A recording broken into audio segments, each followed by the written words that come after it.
नमस्कार, आप देख रहे हैं यंग वार्ता न्यूज और मैं हूं आपके साथ अंकिता नेगी। शुरुआत करते हैं फटाफट अंदाज में हिमाचल की बड़ी खबरों के साथ। बहुचर्चित गुड़िया दुष्कर्म व हत्या मामले में दोषी नीलू चिरानी को उम्र कैद की सजा। रानी लक्ष्मीबाई राष्ट्र प्रेम साहस बलिदान की अनूठी मिसाल थी, बोले राजीव बिंदल। वीरेंद्र कंवर ने कहा, कोरोना काल में गांव के लोगों के लिए मददगार साबित हुआ मनरेगा का कार्य। कांग्रेस के ब्लॉक अध्यक्ष अश्विनी शर्मा ने ऊर्जा मंत्री पर लगाए आरोप, कहा मंत्री तो फॉर्च्यूनर में घूमते हैं, सड़कों पर गहरे गड्ढों का एहसास कैसे होगा। एमसी शिमला के चुनाव व मिशन रिपीट को लेकर भाजपा की 3 दिवसीय बैठक में बनी रणनीति। ऐतिहासिक रानीताल तालाब में बड़ी संख्या में मरी मछलियां, मत्स्य विभाग लगाएगा कारणों का पता। बॉलीवुड अभिनेता अनुपम खेर ने अपने स्कूल टाइम के दोस्तों के साथ की रिज मैदान शिमला की सैर। महत्वपूर्ण सड़क पर घटिया मटेरियल इस्तेमाल, नगर परिषद ने ठेकेदार को थमाया नोटिस। वित्त आयोग के अध्यक्ष सतपाल सत्ती ने स्वच्छ भारत मिशन के तहत शौचालय निर्माण के लिए दिया अनुदान।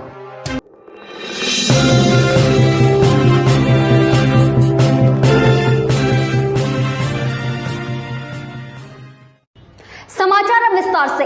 कोटखाई में हुए गुड़िया रेप मर्डर मामले में दोषी करार दिए गए नीलू चिरानी को आखिरकार आज आजीवन कारावास की सजा सुना दी गई है।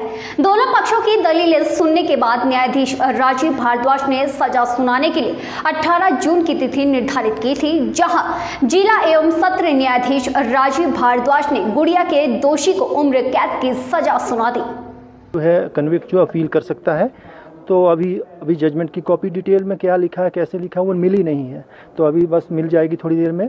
तो उसके बाद उसको स्टडी करके जो भी अगला फर्दर कोर्स ऑफ एक्शन होगा वो हाई कोर्ट में अपील होगा, वो देख लेंगे। हमारे की तरफ से रिव्यू पिटीशन भी फाइल हुआ है हाई कोर्ट में, तो further what are you planning? नहीं, as far as the petition in the high court is concerned, which was filed by the mother of the deceased, that is a separate proceeding. Bollywood अभिनेता अनुपम खेर आज अपने school time के दोस्तों के साथ ridge मैदान शिमला की सैर करने निकले। वहीं उनके प्रशंसकों ने उनके साथ तस्वीरें क्लिक कर अपने कैमरे में भी कैद कर दी। शिमला से ताल्लुक रखने वाले यह अभिनेता रंगमंच, ड्रामा आदि में भाग लेते थे। उन्होंने 1982 में आगमन फिल्म से अपने करियर की शुरुआत की थी। वहीं 1984 में सारांश फिल्म ने अनुपम खेर को पहचान दिलाई। यहाँ 6 साल था मैं, 6th स्टैंडर्ड से 5 साल 11th स्टैंडर्ड तक DAV हायर सेकेंडरी स्कूल। और कल मैं मिला पुलिस हेडक्वार्टर्स में सारे पुलिस ऑफिसर्स को। सब इधर की खुशबू में मेरी आत्मा जुड़ी हुई है। यहाँ पर 19 साल ज़िंदगी गुजारे हैं, इससे बड़ी और क्या बात हो सकती है। जब भी मेरे को लगता है कि मैं अपनी रूट्स पे चला जाऊँ, मैं यहाँ आ जाता हूँ। यहाँ के लोग बड़े अच्छे हैं, वैसे ही हैं, इनोसेंट हैं। हालांकि शिमला चेंज हो गया। 3 दिवसीय बैठक को लेकर 2022 मिशन रिपीट पर गहरा मंथन हुआ, जिस पर आज भाजपा के प्रदेश अध्यक्ष व सांसद सुरेश कश्यप ने कहा कि 3 दिन की बैठक में कोविड प्रोटोकॉल का खास ध्यान रखा गया। उन्होंने कहा कि सेवा ही संगठन के तहत प्रदेश भर में कार्यकर्ताओं ने लोगों की सहायता की है। जितने भी कार्य किए उसके बारे में समीक्षा की गई। कश्यप ने कहा कि यदि आने वाले समय में दोबारा प्रदेश या देश में संकट आता है तो उसमें भाजपा कैसे कार्य करेगी आदि की समीक्षा की गई व रणनीति बनाई गई। उनके साथ अलग अलग बैठकें। हमारा सौभाग्य रहा कि हमें इन बैठकों में, जहां राष्ट्रीय उपाध्यक्ष और चंडीगढ़, पंजाब, हरियाणा, हिमाचल प्रदेश क्षेत्र के क्षेत्रीय प्रभारी आदरणीय श्री सौदान सिंह जी, उनका मार्गदर्शन मिला। इसके अलावा हमें हमारे हिमाचल प्रदेश के प्रभारी श्री विनाश राय खन्ना जी, हमारे मुख्यमंत्री श्री जयराम ठाकुर जी, पूर्व मुख्यमंत्री श्री प्रेम कुमार धूमल जी, सह प्रभारी संजय टंडन जी, हमारे राष्ट्र प्रेम साहस बलिदान की अनूठी मिसाल महान स्वतंत्रता सेनानी महारानी लक्ष्मीबाई की पुण्यतिथि पर आज नाहन में कार्यक्रम आयोजित हुआ, जिसमें स्थानीय विधायक डॉक्टर राजीव बिंदल सहित भाजपा कार्यकर्ताओं ने महारानी लक्ष्मीबाई की प्रतिमा पर माल्यार्पण किया। बिंदल ने कहा कि आज वीरांगना की पुण्यतिथि है, जिन्होंने देश की आजादी के लिए 1857 में एक क्रांति को जन्म दिया था। उन्होंने कहा कि 90 साल पहले देश आजाद हुआ होता यदि कुछ महान लोगों ने ईमानदारी दिखाई होती। आज रानी लक्ष्मीबाई जी की पुण्यतिथि है। उन्होंने राष्ट्र की रक्षा के लिए अपना जीवन सर्वस्व कुर्बान किया। इस मौका के ऊपर नाहन विधानसभा क्षेत्र के और 37 सेल्फ हेल्प ग्रुप्स को सम्मानित करने का कार्यक्रम भारतीय जनता पार्टी नाहन मंडल ने रखा है। आज जल्द लौटेंगे एक छोटे से ब्रेक के बाद।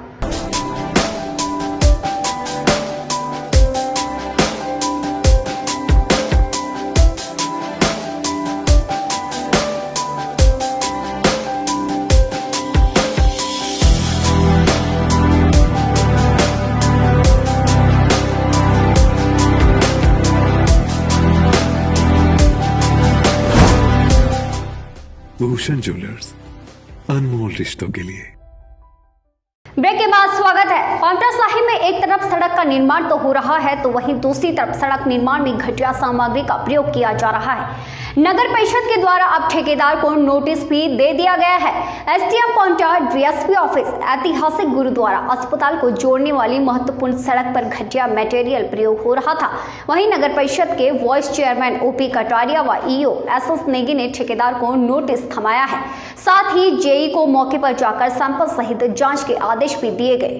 जो रेत लग रहा है तो तुरंत जेई को मौके पर ले गया तो वहाँ थोड़ा पाया गया जब एक ट्रैक्टर उन्होंने डाला हुआ है वहाँ पर, तो वो हमने तुरंत उसको नोटिस जारी कर दिया कि इसमें काम क्यों किया। जैसा आपका रिपोर्ट आएगा तो उस हिसाब से कर देंगे। मैं तो वैसे तो उठाने के लिए कहा है। हो सकता है थोड़ा मिक्स भी किया हो। प्योर जो यमुना का लगाया था वो एक आध ट्रैक्टर के हिसाब से जो मैंने फोटो वगैरह देखा था उसमें ऐसा लग रहा है कि एक आध ट्रैक्टर। जहां देश एवं प्रदेश के शहरी क्षेत्रों में कोरोना काल के चलते लाखों लोगों के जहां कारोबार एवं रोजगार छिन गए हैं तो वहीं मनरेगा गांव की जनता के लिए रीढ़ की हड्डी साबित हुआ है। वहीं वित्त आयोग के विभिन्न परियोजनाओं के तहत 100 करोड़ से भी ज्यादा धनराशि गरीब लोगों की जेब तक पहुंची है। वीरेंद्र कंवर ने कहा कि जहां देश विदेश में विभिन्न उद्योग एवं कारखाने ठप पड़े हुए हैं वहीं गाँव में मनरेगा ग्रामीण विकास विभाग तथा विभिन्न योजनाओं के तहत विकास हुआ है। के बड़े काम आज मनरेगा कन्वर्जेंस में जो है वो हमने किए हैं और जिससे लोगों को रोजगार भी मिल रहा है और गांव के अंदर एक आधारभूत ढांचा भी खड़ा हुआ है। तो सर हम माने कि गांव के अंदर चाहे मनरेगा रहा है चाहे वो ग्रामीण विकास विभाग के माध्यम से अन्य योजनाएं रही हैं, चाहे वो कृषि और पांवटा साहिब के कांग्रेस ब्लॉक के अध्यक्ष अश्विनी शर्मा ने ऊर्जा मंत्री चौधरी सुखराम पर आरोप लगाते हुए कहा कि ऊर्जा मंत्री स्वयं फॉर्च्यूनर पर घूमते हैं तो उन्हें भला सड़कों पर पड़े गहरे गड्ढों का एहसास कैसे होगा। उन्होंने कहा कि भाजपा की सरकार में पांवटा में विकास कार्य ठप पड़े हुए हैं। अश्विनी शर्मा ने कहा कि ऊर्जा मंत्री ने पांवटा की जनता से कई वायदे किए लेकिन वह वायदे धरातल पर नहीं उतर पाए हैं, जहाँ विकास कम व राजनीति ज्यादा हो रही है। जिला मुख्यालय नाहन के ऐतिहासिक रानीताल तालाब में आज सुबह भारी संख्या में मरी हुई मछलियों को तालाब से निकलवाने का कार्य शुरू किया। आरोप है कि यह नगर परिषद ने आधा दर्जन कर्मी तो तैनात किए हैं लेकिन साफ सफाई के अभाव में तालाब में गंदगी फैली हुई है। वहीं नगर परिषद के एसडीओ परवेज इकबाल ने कहा कि आज किसी कारणवश रानीताल तालाब में भारी संख्या में मछलियां मरी हैं। मछलियों की मौत के कारण जानने के लिए मत्स्य विभाग को लिखा गया है। रिपोर्ट आने के बाद का पता चल पाएगा। पता करने के लिए मत्स्य विभाग को लिखा गया है और उनसे रिपोर्ट प्राप्त की जाएगी कि इसका क्या कारण है कि मछलियाँ किस लिए मरी हैं। जहाँ तक उसकी सफाई का सवाल है तो इस तालाब की सफाई नियमित रूप से की जाती रही है और अभी भी लगभग 1 महीना पहले ही इसकी सफाई की गई है और इस वक्त भी इसकी सफाई। केंद्र की सरकार द्वारा स्वच्छ भारत मिशन के तहत ग्रामीण क्षेत्रों को शौच मुक्त बनाने के लिए विशेष मुहिम छेड़ी गई है।